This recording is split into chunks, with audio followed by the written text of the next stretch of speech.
Sir, जब एक user अपना मोबाइल फोन रिचार्ज कराता है तो उसे अपने रिचार्ज प्लान के हिसाब से डेली की डेटा लिमिट मिलती है, 1.5 GB, 2 GB या 3 GB प्रतिदिन।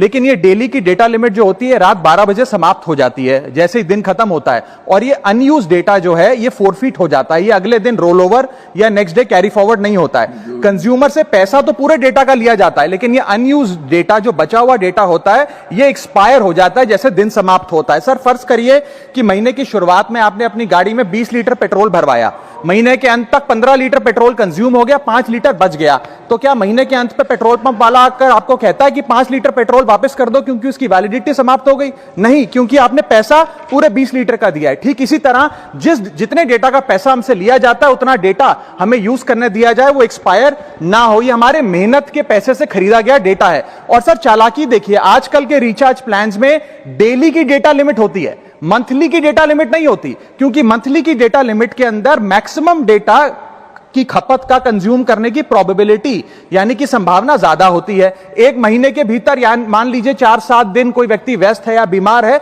लेकिन बचे हुए दिन में या जब उसकी छुट्टी होती है वो ज्यादा डेटा कंज्यूम कर सकता है। इसीलिए मैक्सिमम डेटा मंथली प्लान में कंज्यूम होता है। इसके चलते आज टेलीकॉम ऑपरेटर डेली की डेटा लिमिट वाला प्लान पुश करते हैं। सर, आज इंटरनेट सिर्फ एक एंटरटेनमेंट या मनोरंजन का सोर्स नहीं है, यह एक प्रकार से हमारे जीवन के लिए एसेंशियल